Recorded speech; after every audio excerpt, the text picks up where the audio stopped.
Voici l'une des muscles-cars les plus lourdes du 21e siècle. Et voici le moteur Honda à 4 cylindres que nous allons lui installer. Depuis la nuit des temps, les changements de moteur ont toujours suivi une recette simple. Gros moteur, petite voiture. Et bien que je sois un adepte des méthodes traditionnelles, nous allons maintenant tirer la carte inversée Uno au nom de la science et prouver une fois pour toutes que la taille n'a pas d'importance. Et voici notre sujet de test, une Dodge Charger L4 Red Eye 2021. C'est une voiture américaine de 4600 livres et 797 chevaux. Bien que techniquement, la nôtre soit un peu plus légère, elle développe exactement 797 chevaux de moins. Oui, comme c'est typique de Mopar, elle a été dépouillée. Quant à notre nouveau moteur, bien qu'il soit sans doute le meilleur 4 cylindres de tous les temps, il s'agit du moteur de sport automobile pur sang de Honda, le K24. C'est le cœur de 2,4 litres qui propulse leur longue lignée de voitures de course homologuées pour la route comme l'Accord, la CR-V et l'Elements. Il développe 200 chevaux d'usine, mais avec quelques modifications mineures comme des bielles et des pistons de rechange, une culasse à orifice et, sans doute le plus important, un turbo géant. Ils sont capables de développer plus de 1000 chevaux, ce qui devrait être largement suffisant pour affronter une vraie L4 sur la piste. C'est bien sûr en supposant qu'elle puisse réellement y entrer, ce qui semble être une question absurde, n'est-ce pas? Nous avons cet énorme trou dans un moteur qui fait la moitié de la taille du V8 qui en est sorti. On pourrait penser que c'est la dernière chose qui nous préoccupe, mais je n'en suis pas si sûr. En longueur et en largeur, c'est parfait. Honnêtement, nous pourrions probablement y installer 2 séries K si nous le voulions vraiment. C'est comme ça, mais verticalement, c'est ce qui m'inquiète un peu. Bien que le moteur L4 soit un peu plus haut que le K20, il possède un carter d'huile avant très spécifique qui est serré contre le moteur, là où il passe au-dessus du sous-châssis et de la crémaillère de direction, mais qui descend dans ce grand trou à l'avant pour effectuer toutes ses activités de type carter d'huile. Oui, le carter d'huile de la série K ne fait rien de tout cela, ce qui le rend au moins fonctionnellement plus haut qu'un moteur L4. Au moins dans ce châssis, cela semble déjà comique ici. Nous devons d'abord passer sous la vache parce qu'elle est là. Pas très bien, mais elle est là.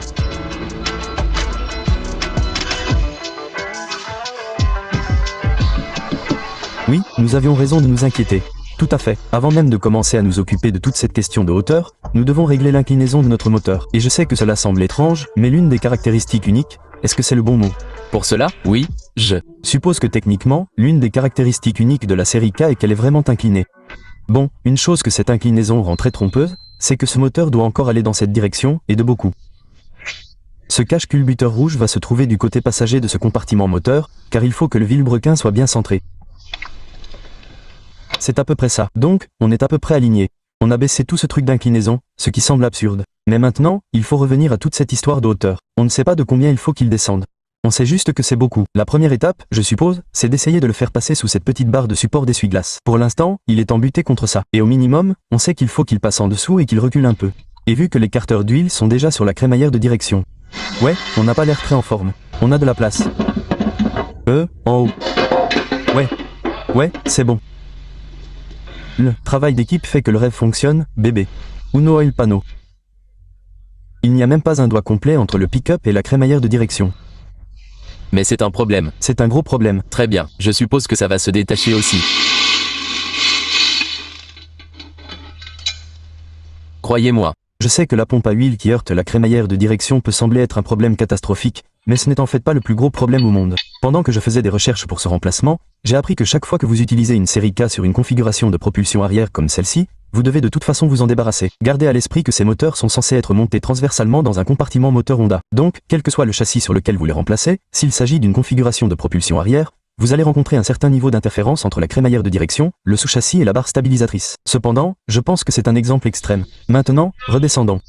Et nous sommes assez proches d'être en dessous de cette barre, ce qui est un début, n'est-ce pas? Donc, nous sommes en bas. Il y a 2 largeurs de doigts.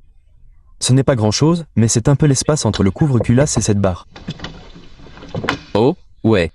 C'est bien, ouais. J'aime ça. Qu'est-ce que tu en penses? Ouais, je veux dire, correct. Je ne sais pas si c'est parfait, mais c'est certainement bien mieux qu'avant. On en a encore au moins 2 de plus. Maintenant, la question, je suppose, c'est de savoir jusqu'où on doit reculer, et je pense que la seule façon de le savoir, c'est de mettre la transmission. La transmission doit être mise en place. Place au segment des trains. C'est une 8 HP 9.0. Et oui, c'est une automatique, mais pas une automatique ordinaire.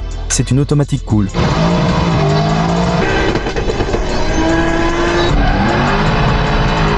vitesse, des changements de vitesse rapides comme l'éclair, un frein de transmission d'usine, c'est la crème de la crème en matière de convertisseur de couple automatique. Et bien qu'il existe une tonne de variantes différentes de la 8 HP, dont la plupart sont issues de BMW, la plus grande et la plus redoutable du lot est la 8 HP 90, alias la transmission L4 d'usine. Je sais que c'était un peu exagéré juste pour dire que nous utilisons la transmission automatique d'usine, mais l'engouement pour ces choses est réel, et ces dernières années, elles sont devenues si populaires pour les échanges de moteurs que, quel que soit le moteur sur lequel vous souhaitez en installer une à l'arrière, il existe probablement déjà un kit adaptateur pour le faire. En fait, j'en veux un pour la Z. Vous auriez dû acheter une L4, mec, on pourrait en avoir une d'usine.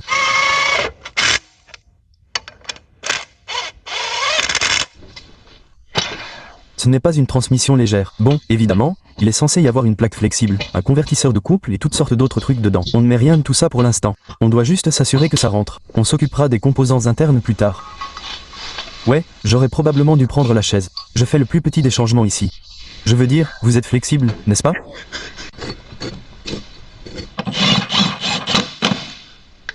D'accord. Je pense que c'est à peu près la bonne hauteur. Maintenant, l'un des aspects intéressants de l'utilisation d'une transmission d'usine, c'est qu'à partir d'ici, tout va bien. Nous n'avons pas besoin de faire tout ce que nous avons fait sur la Supra. Pas de montage de transmission, pas de commande d'arbre personnalisée. C'est génial. Mais d'un autre côté, la transmission va là où elle va. Alors que sur un échange classique, vous pourriez boulonner votre moteur et votre transmission ensemble, puis les placer là où ils s'adaptent le mieux au châssis. Avec ça, c'est stationnaire. Nous devons faire en sorte que le moteur et tout ce qui va avec s'adaptent à la transmission. Et pour l'instant, nous devons encore revenir à peu près à ce niveau. Si nous retirons notre bloc de bois d'ici, tout devrait basculer vers l'arrière. Mais maintenant, je soupçonne qu'il va y avoir un espace en haut. Et oui, il y a un énorme espace en haut. Passager en haut. Passager en haut. Compris. Nous sommes dedans. Nous sommes dedans.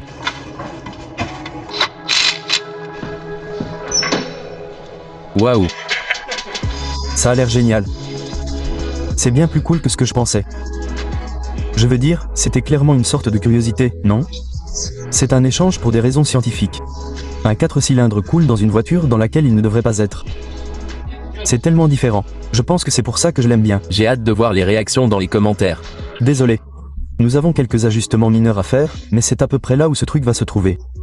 Bon, je pensais qu'il finirait un peu plus en arrière, mais entre l'endroit où se trouve la transmission d'usine et cette épaisse plaque d'adaptation, tout s'est avéré être un peu plus en avant que je ne le pensais, ce qui pourrait s'avérer être une bonne chose étant donné la situation de notre carter d'huile. Maintenant, en ce qui concerne l'espace autour du moteur, il y en a évidemment une tonne. Du côté conducteur, il y a bien plus de 30 cm. À l'avant, il y en a encore une tonne, même si c'est en fait un peu moins que ce que j'imaginais. Et puis il y a la seule partie de ce compartiment moteur qui pourrait être considérée comme étanche, et c'est le côté passager, qui se trouve également être le côté échappement du moteur de la série K. Cela signifie que nous devons installer un turbo, un collecteur turbo, un tuyau de descente, une soupape de décharge, tout cela de ce côté du compartiment moteur qui contient déjà la boîte à fusible et la pompe ABS. Ce sera étanche, mais ce sera un problème pour plus tard. Pour l'instant, nous devons retirer cet objet du pont élévateur et nous fabriquer nous-mêmes un ensemble de supports moteurs. Côté moteur, j'ai acheté ce qu'on appelle un kit de montage K20. C'est plus ou moins juste un morceau d'acier, des entretoises et quelques boulons qui se boulonnent au K20 et vous permettent de construire le type de support moteur que vous souhaitez. Voici comment cela devait fonctionner. Nous prenons cette petite section de bague qui est également fournie avec le kit, nous la collons entre les languettes que j'ai soudées par points sur les plaques qui sont fixées au moteur, et nous construisons un morceau de tuyau qui va de là à ces plaques que Tim a construites pour remplacer les supports de moteur d'origine. Mais après être resté assis ici pendant un moment et avoir joué avec notre tuyau, il semble que ce ne soit pas la meilleure façon de faire les choses. C'est un angle tellement extrême. Et si nous pouvions faire en sorte que cette section de bague soit placée de cette façon au lieu de celle-là, notre tuyau finirait par avoir un angle beaucoup moins extrême. Il passerait de quelque chose comme ça à peu près comme ça.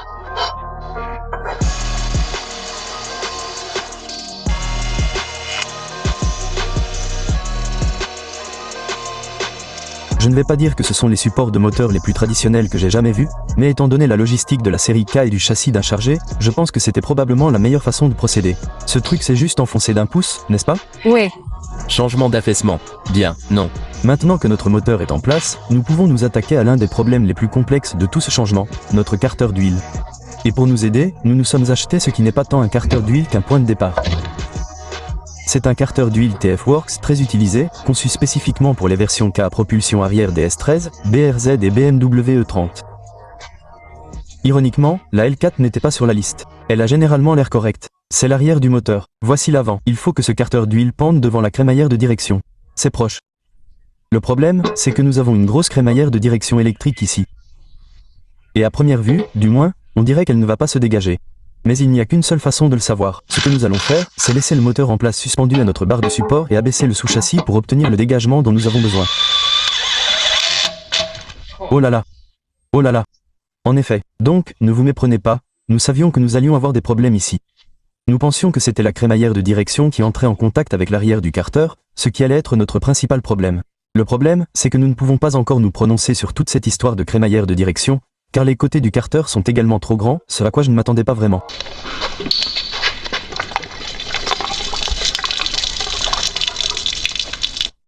Maintenant, il est clair que non seulement Tim va devoir utiliser un peu de magie TIG et sceller tout ça, mais ici, ce ne sera pas aussi simple que de monter et de descendre jusque-là. Et c'est parce que nous devons toujours tenir compte de tout ce collecteur d'huile, alors que notre ancien collecteur était une unité monobloc qui allait directement à l'arrière. Cette plaque arrière a un trou sur le côté qui vous permet de monter le pick-up où vous voulez. Celui qui est fourni avec est celui qui se place juste devant la pompe à huile. Et j'espère que ce truc fonctionnera toujours étant donné que nous n'avons pas modifié l'avant du carter d'huile. Pour couvrir ce trou, je me suis tourné vers la CAO, un dessin en carton. Et ça ira directement là. Je sais que ça a l'air d'avoir juste bidouillé un très beau carter d'huile et c'est parce que nous l'avons fait, mais il y a un peu de logique là-dedans. Au moins, avoir un point de départ comme ça a rendu les choses 10 fois plus faciles et beaucoup plus rapides. La seule vraie chose qui reste à faire est de vérifier les fuites. Pour cela, nous avons fait appel à un spécialiste des fuites. Mon Dieu, allons-y. Je ne veux pas en parler. Ce n'est pas bon. Ça Me semble bon, n'est-ce pas? Point. Et maintenant que notre plus grand point d'interrogation concernant l'équipement est officiellement résolu, nous pouvons maintenant sortir le moteur pour la première fois, mais sûrement pas la dernière, et la sceller pour de bon.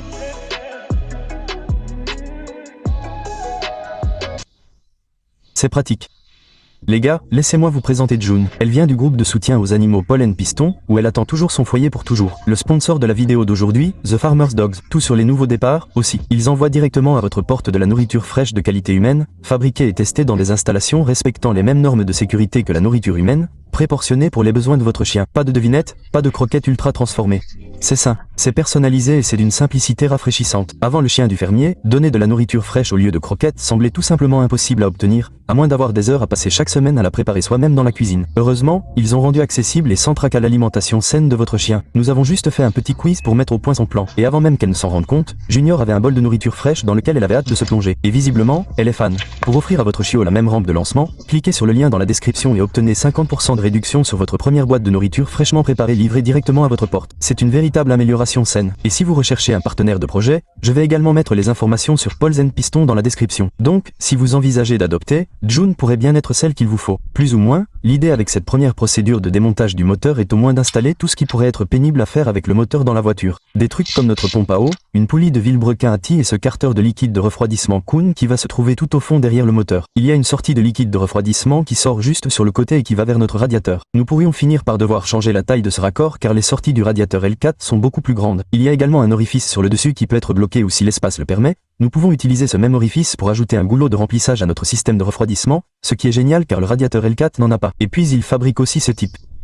Il s'agit d'un boîtier de thermostat inférieur pivotant qui nous permet d'orienter notre autre sortie de liquide de refroidissement pour le radiateur dans le sens souhaité, ce qui est génial pour une application d'échange comme celle-ci. Et si vous suivez une tendance ici, étant donné qu'il s'agit de notre premier échange cas, lorsque nous avons commencé à chercher des pièces en ligne, nous avons vu que Katune fabriquait à peu près tout ce dont nous avions besoin.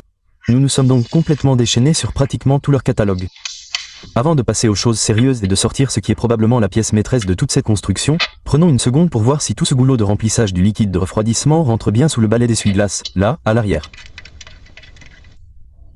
Ce n'est pas l'endroit idéal, bien sûr, étant donné qu'il est placé sous le balai d'essuie-glace, mais si on le maintient, ça veut dire qu'on n'aura pas à faire fonctionner ce gros vase d'expansion en plastique qui se trouve de ce côté du compartiment moteur. Donc, je pense que le léger inconvénient d'avoir ce truc là-bas en vaut la peine, étant donné que ça simplifie énormément le reste du système de refroidissement. Ouais, ça suffit pour le système de refroidissement. Passons maintenant à la pièce maîtresse. Ce turbo HPT 68 mm, qui, espérons-le, sera au moins la clé pour produire une puissance à 4 chiffres. À l'origine, le plan était de le placer juste ici, à l'intérieur du moteur.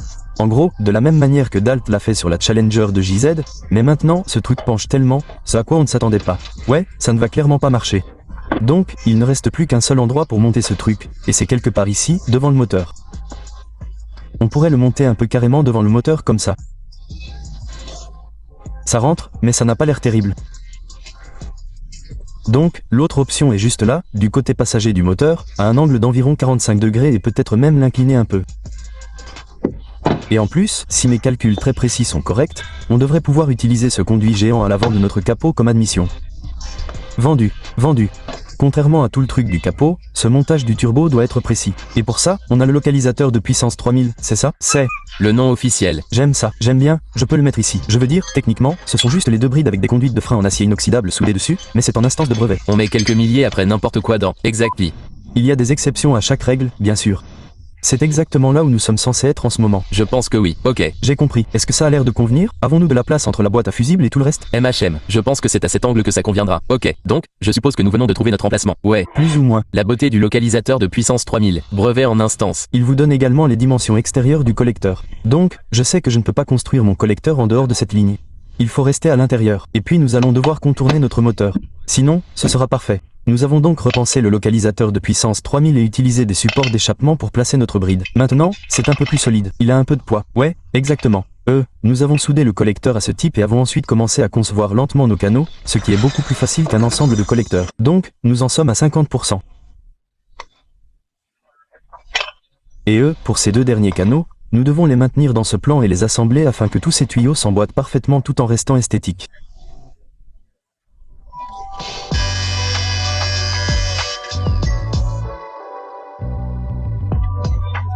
Donc, cela s'emboîte vraiment bien, sauf qu'il semble que ce canal doit être raccourci dans cette direction. Parfait, c'est parfait. Il s'insérera complètement à chaque soudure.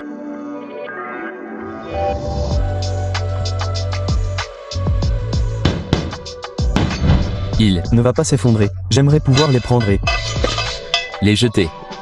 Point. Voir ce qui colle. Je ne veux pas les abîmer. Vous savez, c'est la partie la plus compliquée. Aussi fou que cela puisse paraître, la construction des canaux était très simple. Eh bien, oui, quand ils ne sont attachés à rien, je suppose, n'est-ce pas? C'est exact. Canal numéro 2. Moi perto. Ouais, il va comme un gant. Celui-ci. Ouais. Il est vraiment proche. Il a besoin d'un petit ajustement. Un peu en dehors du fond. Il s'emboîtera parfaitement. Ce sera bon. Ça ira. C'est un bel ajustement. Phase 2. Marquez notre centre en haut. Maintenant, on lui donne la bonne vieille pression.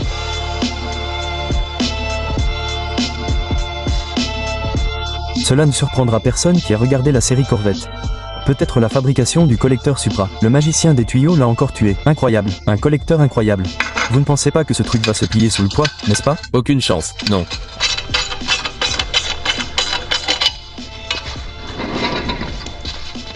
Malade. Maintenant, bien que le collecteur du turbo soit clairement la partie la plus complexe de tout ce système turbo, il y a encore quelques petites choses que nous devons faire qui sont assez essentielles à toute cette opération en cours. Numéro 1, nous devons alimenter le turbo en huile pour nous assurer qu'il ne fasse pas boum. Et numéro 2, nous devons trouver un moyen de contrôler notre suralimentation pour que notre moteur ne fasse pas boum. Maintenant, ces turbos sont déjà prééquipés d'un raccord d'alimentation en huile -4 sur le dessus, ce qui signifie que tout ce que nous avons à faire est de prendre de l'huile sous pression quelque part sur notre moteur et de l'envoyer dans le turbo. Maintenant, sur les moteurs turbo d'origine, il y a déjà un endroit pour faire ça pour alimenter le turbo d'origine. Mais pour nous, pour accomplir ce qu'il faut faire, on va installer cet engin géant de nos amis d'Improved Racing.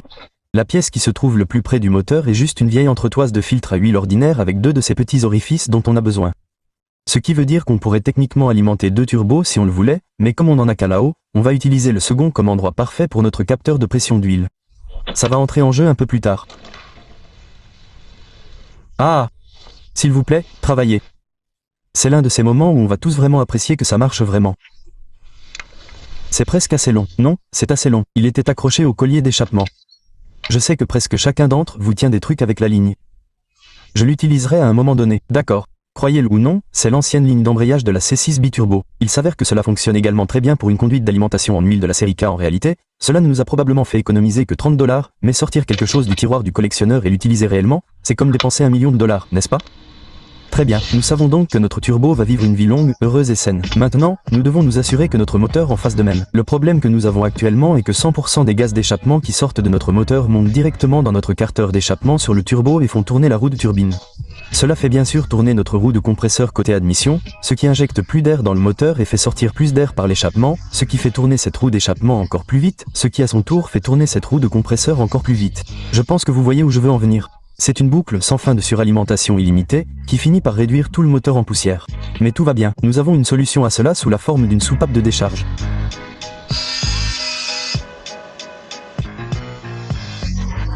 Que ce placement de la soupape de décharge soit la preuve que de temps en temps, on apprend de ses erreurs.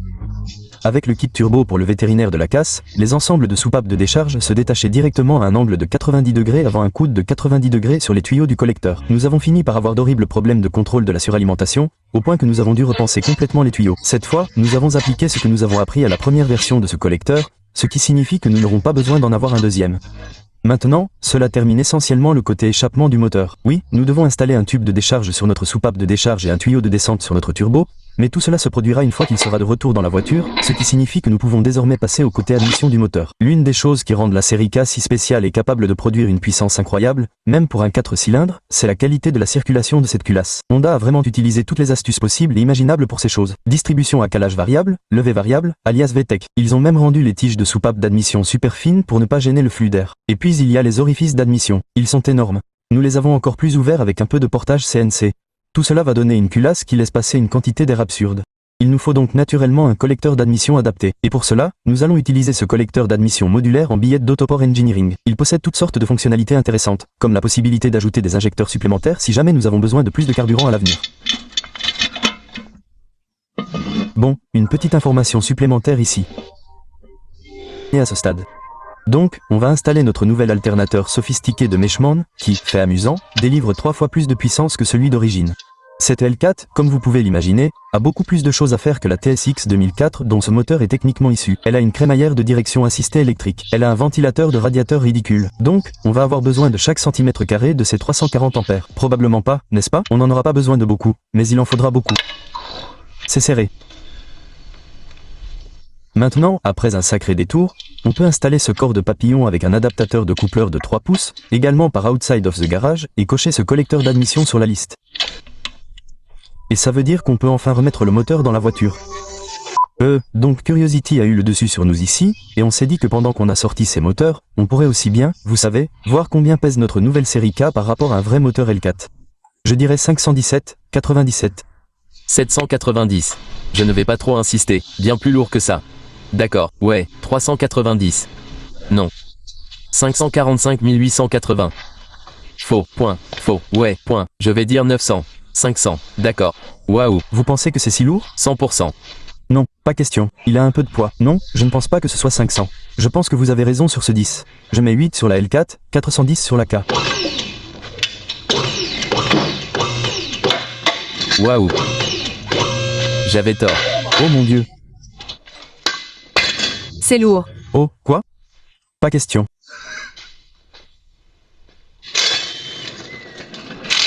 Bon, juste pour être juste, le moteur L4 a une plaque flexible dessus. Donc, on va aussi mettre notre plaque flexible dessus. C'est quoi ça? On nous met à 328. En fait, on doit faire quoi? Encore 10 livres de câblage, parce qu'il n'y a pas de faisceau de câble dessus. Celui-ci en a. Ce n'est pas que ce soit vraiment beaucoup. Vous voulez nous appeler 340 juste pour? ouais.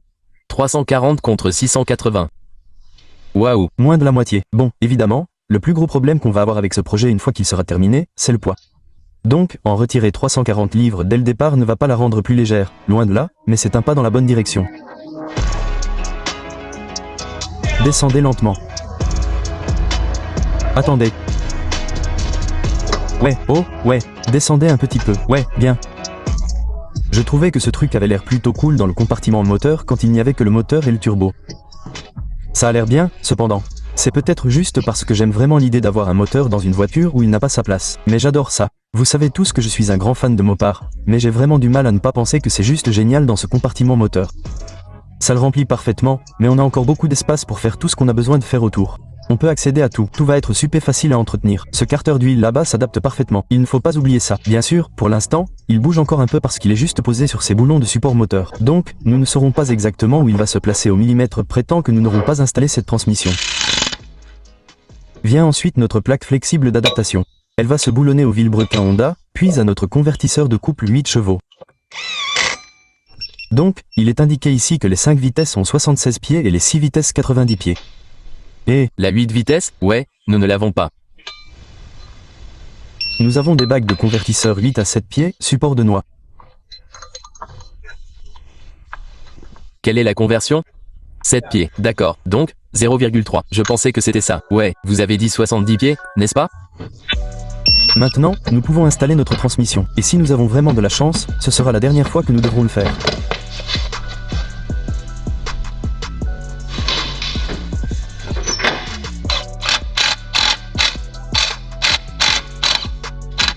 Eh bien, nous sommes vieux.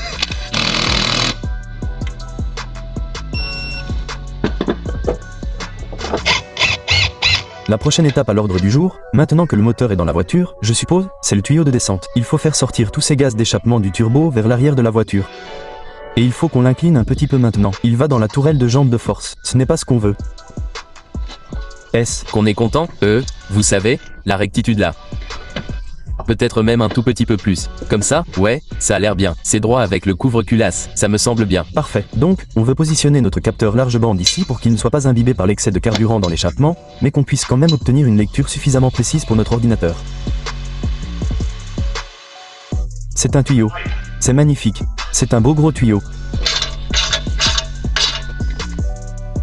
Donc, vérification du tuyau de descente. C'est là qu'il sort juste à côté de la transmission. Il y a beaucoup de place pour construire et se connecter à la moitié arrière de notre échappement, dont nous allons simplement utiliser celui d'origine. C'est un double tuyau de 3 pouces, c'est largement suffisant. Là, Tim a déjà fait une petite modification. Il a supprimé les silencieux.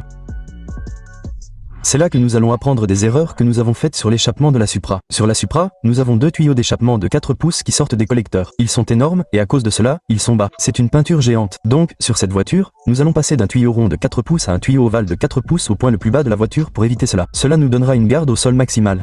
Regardez ça. Sans pratiquement aucune restriction de débit, c'est un peu le meilleur des deux mondes. Un peu de zigzag, ça devrait aller.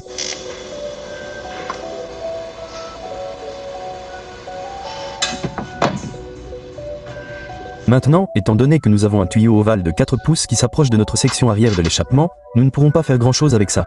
Donc, le plan est de couper ce X-pipe là où il a l'air le plus ovale et de les coller ensemble.